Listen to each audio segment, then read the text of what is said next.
As someone who's not competitive in fighting games, certain aspects of watching competitive play are lost on me.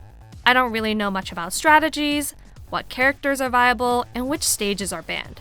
But I do like to think I have a decent opinion on what makes a stage look good, as oftentimes that's the type of visual imagery I can follow. And as a channel mainly about fighting game stages, I have some thoughts about certain stage archetypes I see repeated over and over again. And it's not very often that I talk about stages that I don't like, but this is just my pet peeve in fighting games, and especially when watching competitive ones. I'm sure you might have guessed it by this point. My least favorite stage in all of fighting games is the training stage. As someone who is a filthy casual and is very aesthetically driven over functionality, training stages are often boring, drab, and the opposite of what makes fighting games exciting. It's also unfortunate that a lot of competitive games take place in the stage, so you end up seeing the same background time and time again. I do absolutely understand the reasons for choosing to fight on a training stage. Reducing input lag, making characters and projectiles easier to see or less distracting, or even to show spacing for moves and stages that have this grid-like pattern. If you can't already tell, today's video will be a bit of a different one. I'll be showcasing certain training stages from noteworthy or popular series. I'll talk about what I feel is done well and also not so well. Also, I'm not going to be including every single training stage ever and won't be explaining every detail on every stage, not that there's a lot to talk about anyways. Before we deep dive into specific training stages, it would help me out a lot if you gave this video a like if you're interested in more content like this. It gives me a good gauge as to if I should continue doing these more experimental type videos. In order to understand how training stages became as they are today, let's go back a bit. It's hard to say for sure, but Killer Instinct for the SNES seemingly was the first game to have a training mode. In fact, this game has no training-specific stage, it's just randomly selected for you. It's kind of crazy that even in some games that came out after this, that training mode wasn't always a standard feature in fighters. As far as training stages go, games often have a stage with this grid-like pattern to it. For this style of stage, I believe Capcom's Marvel vs. Capcom 2 was the first game to adopt this, but I'm sure that there's some obscure Japanese-only game that did it before. So if you happen to know for sure, please let me know in the comments. To give credit where credit is due though, even though Capcom started the whole grid training stage fad, it's also been trying to put an end to this in competitive play with Street Fighter V. However, there are still plenty of non-Street Fighter games that use the grid as the de facto stage for play. We'll get a little into that shortly, but first I'd like to highlight another stage. In Marvel Superheroes vs. Street Fighter, the training stage is exclusive to the PS1. And you know, we have a lot to talk about here with the basic black background and purple flooring. Honestly, maybe I should just be grateful that this black void stage archetype didn't become the norm. Where it starts to get a bit more interesting is in MVC2. The training stage here is a green and blue grid with a black background, which appears to be on the inside of a dome. This is certainly a stage archetype that's become infamous in the FGC, since I believe that this is the stage that popularized the grid. It may not have necessarily been the first stage to do this, but it was definitely the most prominent example of this at the time. This could be considered the first grid-like stage, but again, I might be missing something here, so feel free to drop a comment. In my personal experience, I don't always see the stage in tournaments, but when exhibiting character tech, it's almost exclusively the stage. My other problem with it is that for the most part, people training in MVC2 are forced to use this stage. Like, you can't pick another one even if you wanted to. In vanilla MVC3, this particular stage has also been retconned into becoming the Danger Room from the X-Men comics, where the X-Men train for missions or learn to control their powers. And in MVC3, the training stage has some added X-Men branding with the big X in the middle of the floor and the pulsating X-Men holograms on the sides. You also have some added machinery, such as this terminal with some screens that have some unreadable text on the ceiling. I see the stage used constantly in tournaments since the majority of stages have very dark backgrounds in vanilla MVC3, which makes certain characters hard to see. So then, of course, competitive players aren't left with much of a choice. With the updated Ultimate MVC3 version of the stage, you have some more obvious X-Men branding and a very lab-like atmosphere. You have Professor X watching on from a window, computer screens of data, a giant orb projected in the middle, as well as floating orbs that I'm assuming are there to monitor or perhaps attack you. And I should also mention that the stage is used in tournament play as well. I do appreciate Capcom somewhat evolving this stage into something more interesting and allowing for the old option for players who like that more simplistic stage. To me, this stage is a cross between the MVC2 stage and the X-Men Children of the Atom version of the Danger Room, where Professor X is also looking on. But Children of the Atom is more interesting to me because it has background elements that appear to try and attack you, and the stage dramatically changes throughout the match into environments that X-Men have to train for, be it underwater, in a jungle, or in space. From a story perspective, the Children of the Atom stage is also considered Cyclops' home stage.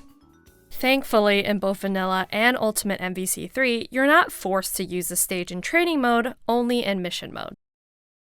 All of these details makes the next version of the training stage a bit awkward because of the X-Men erasure in MVC Infinite.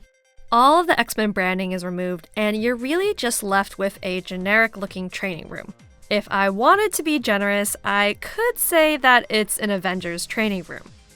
But to me, this is the worst training stage in the Marvel vs. series, and also the worst stage in the game. Which frankly is impressive considering a lot of stages in this game are boring compared to previous entries in the series. Even though I was complaining about some of the earlier training stages, at least those had something going on. But the stage, with its bland color palette, is really soulless to me.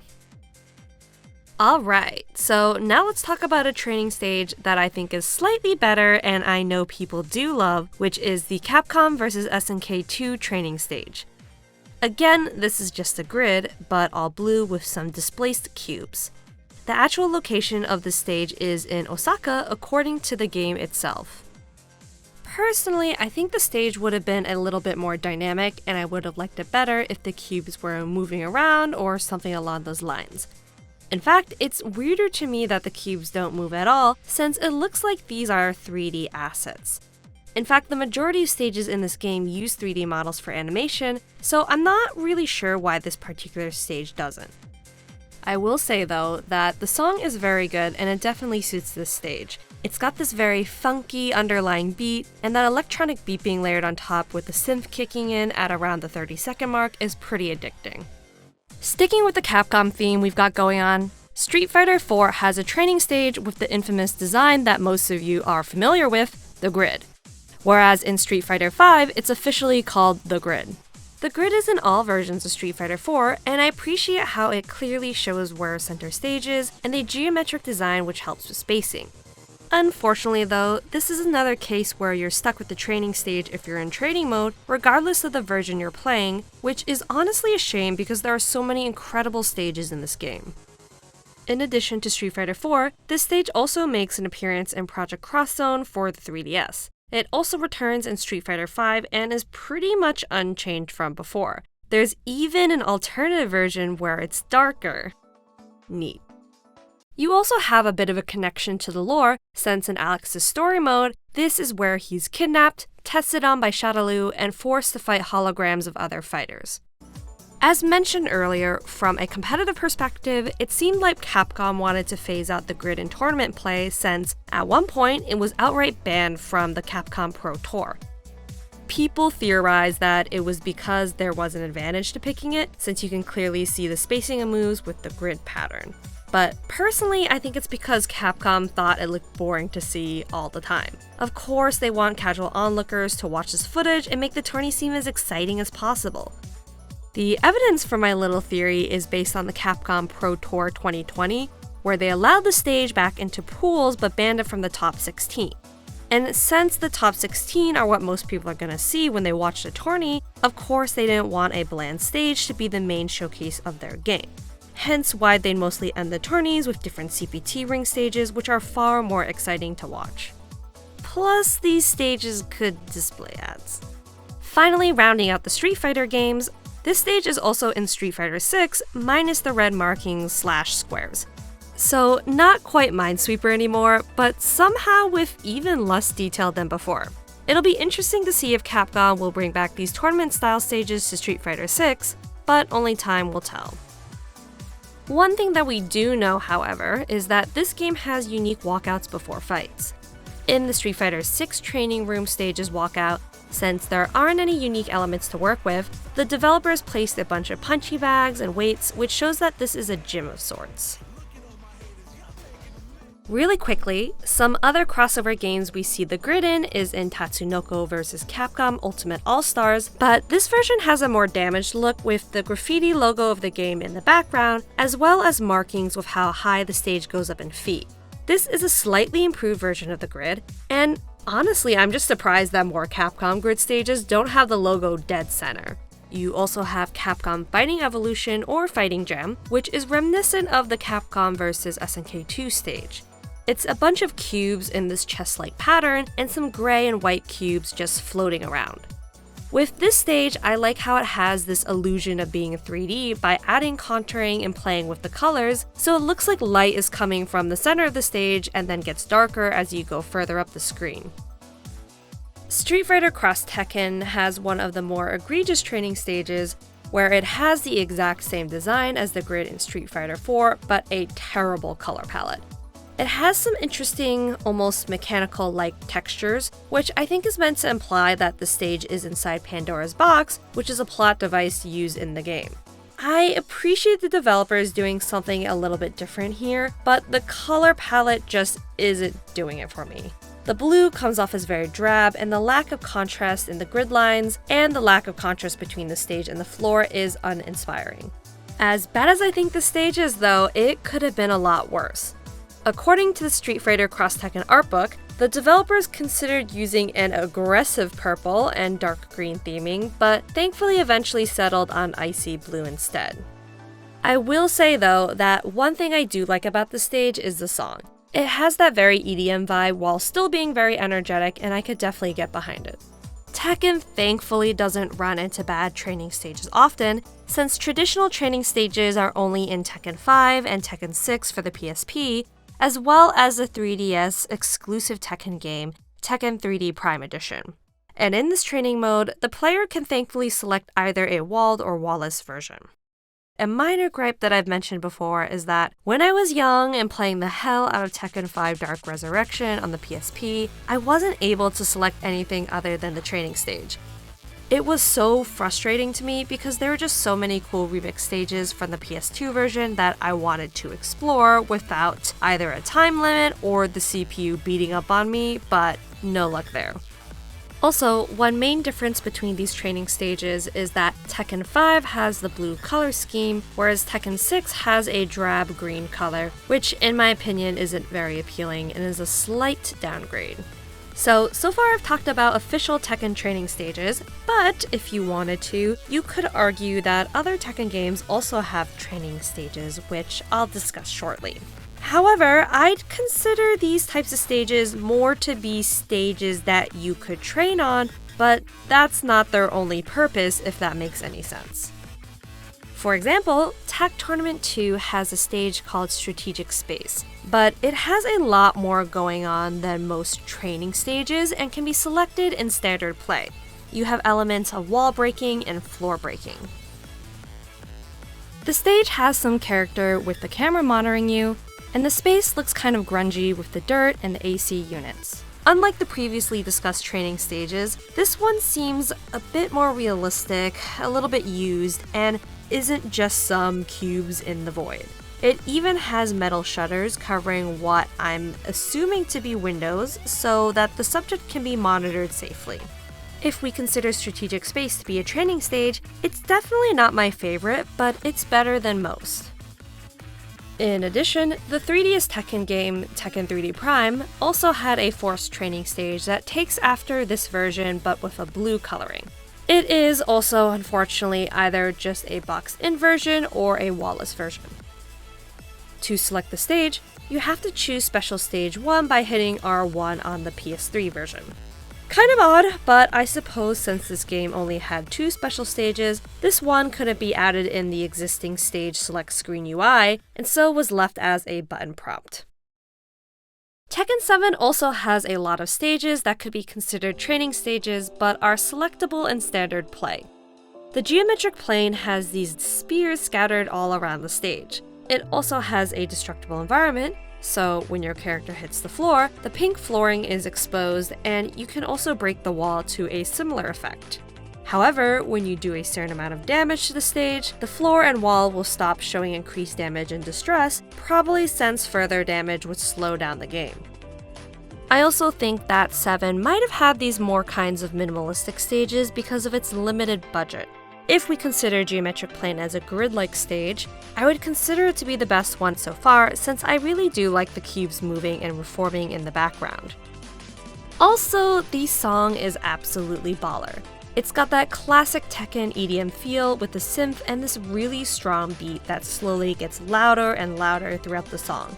It's also surprisingly elegant sounding too with the piano, and it's just a great chill piece. With that previous logic, Kinder Gym could also be considered a grid stage. There are so many elements of this playfully cute theming that I love. The Ava foam floor, the animals in a circle formation, the projectors in the background, the colorful blocks, and the cloud wallpaper in the corners that connect up to the ceiling are all just so adorable. Also, the lighting of the room changes between rounds and gets darker, which I think is pretty unique. Like I said earlier, a lot of stages seem a bit minimalistic in Tekken 7, especially compared to Tag 2. However, Namco did try to make as many stages as they could with the limited budget they had, sometimes to amazing effect. For example, I love the Infinite Azure stage.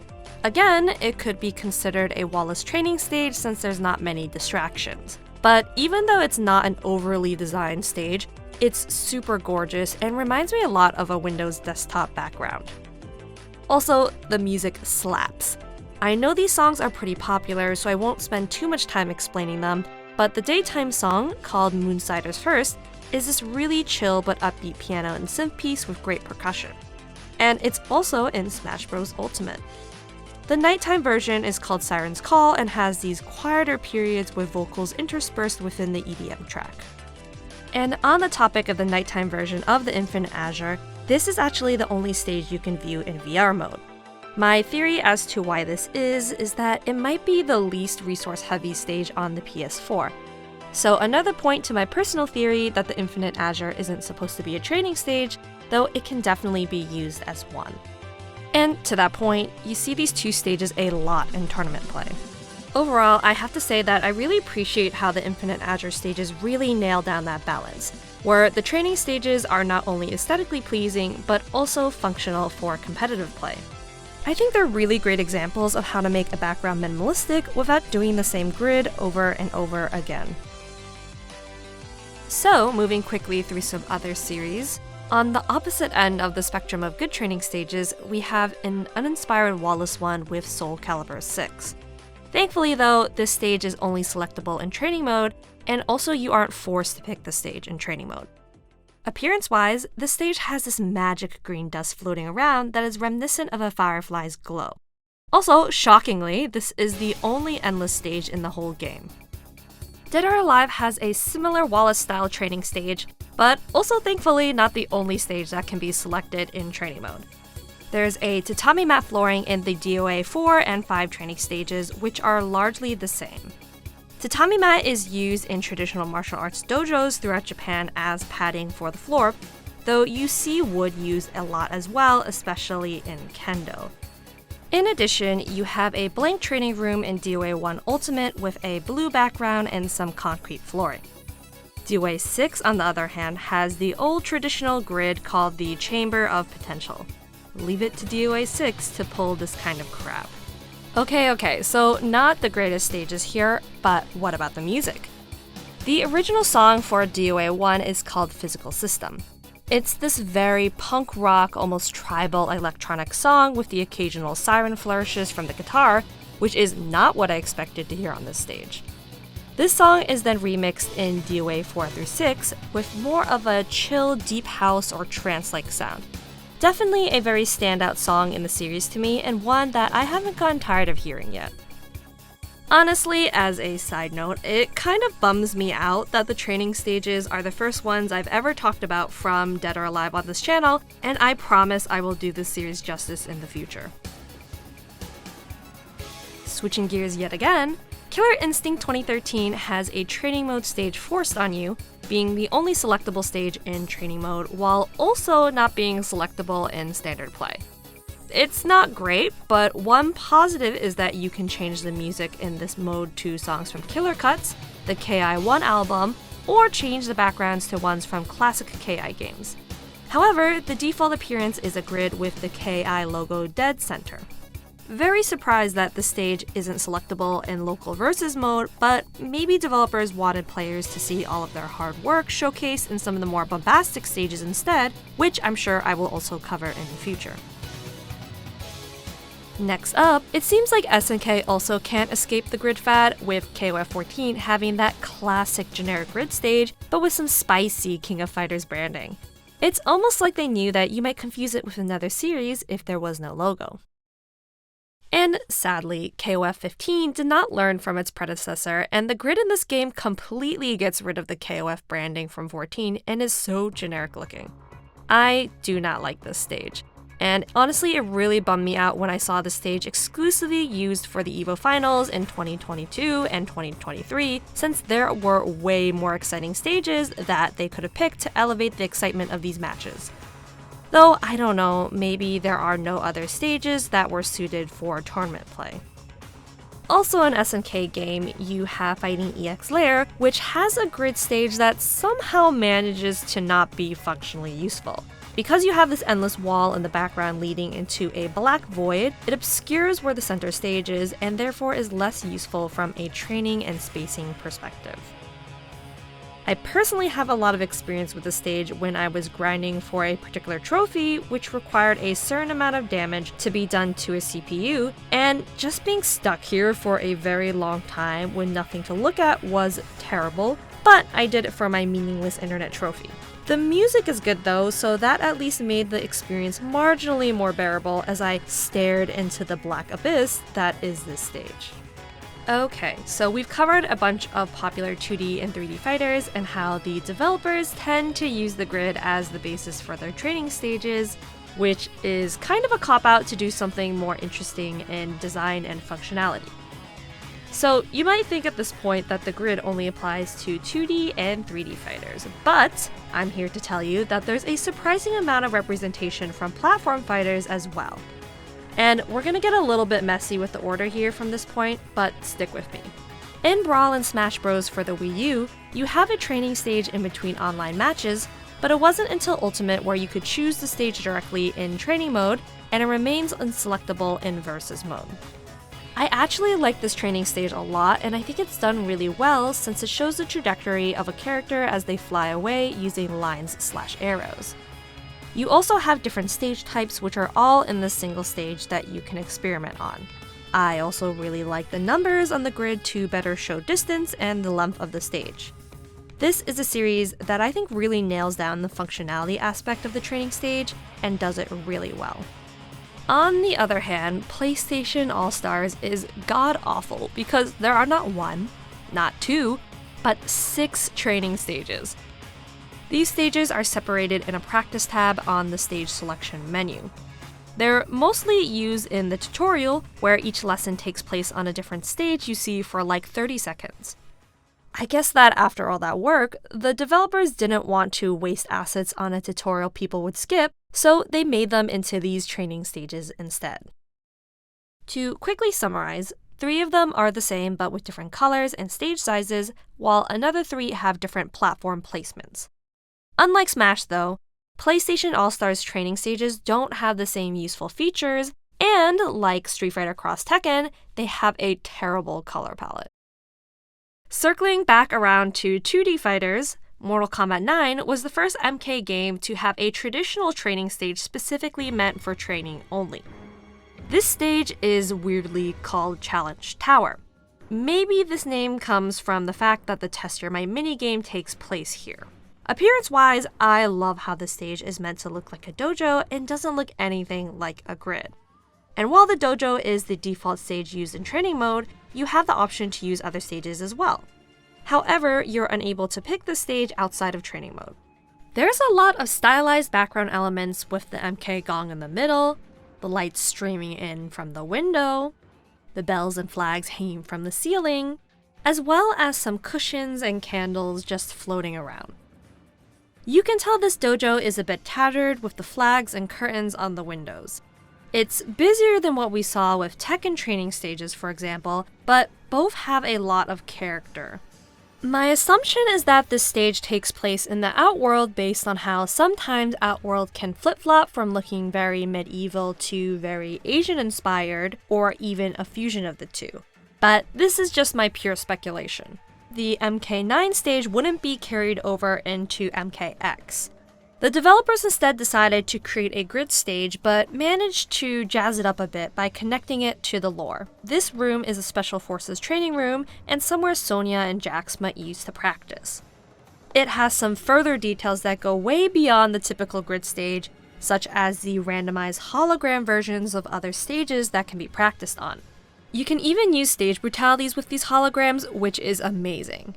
There's also the screens in the background recording your character at different angles and keeping track of their vitals, which is a nice aesthetic touch. I know that technically this is still a grid stage, and overall my least favorite Mortal Kombat X stage, but there's a real sense of character and functionality here.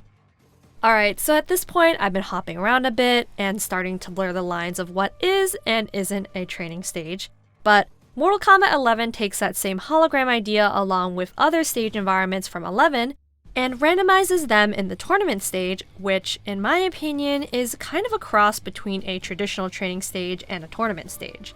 It looks like a concert venue with character portraits displayed on both sides of the stage and a big billboard in the center. My favorite features in this stage are the arcade machines for games that never had arcade versions, such as Shaolin Monks, MK Deadly Alliance, MK Deception, and MKX, with random gameplay snippets looping on screen. There's also a small crowd watching your characters, along with stage lights and support beams, floor lights that can change color, and flags on either side. This stage also has a really cool unique stage fatality, where there's a sound cue for the fatality from Mortal Kombat 2, then your character picks up the Deadly Alliance cabinet and crushes their opponent with it. The Deadly Alliance fatality logo shows up on the arcade screen, which itself is a reference to Liu Kang's MK2 fatality where he drops an arcade machine on his opponent. To no one's surprise, this stage is used a lot in tournaments. In fact, the design of the stage changes depending on the tournament that the stage is being played in, which is really cool to see and keeps the stage fresh after seeing it multiple times. I really like this stage. It's a small, realistic-looking venue, which is definitely not a bad thing, but really contrasts with something like Shao Kahn's arena, which is massive and more fantasy-like. This stage has great energy and creativity, and I think it really illustrates that you don't have to be super creative with training stages for them to be well executed and fresh. Again, honestly, I'm not 100% sure if this stage counts as a training stage, but still a very worthwhile mention and a great stage either way. For every great training stage example I've highlighted in this video, unfortunately, there are like 3 more uninspired, bland versions of the grid. And what makes this so frustrating to me is that I know that it doesn't have to be this way. Every fighting game should allow players the option to choose which stage to use in training mode and also offer multiple options to train on. If the developers want to put in the grid, that's fine, but maybe they could add more functionality for the player and keep it locked to training mode. Please don't take this the wrong way. I'm not saying we can't have our grids because a lot of players do want that and I completely respect that. I just wish that they had a little bit more flair to them.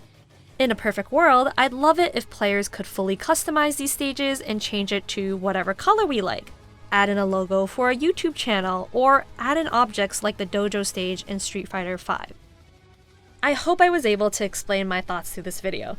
If any of you have more great examples of training stages, please let me know in the comments because this is definitely not a comprehensive review of every single training stage, just the ones that I feel are noteworthy. With that, Thanks again, subscribe for more content like this, and I'll see y'all next time.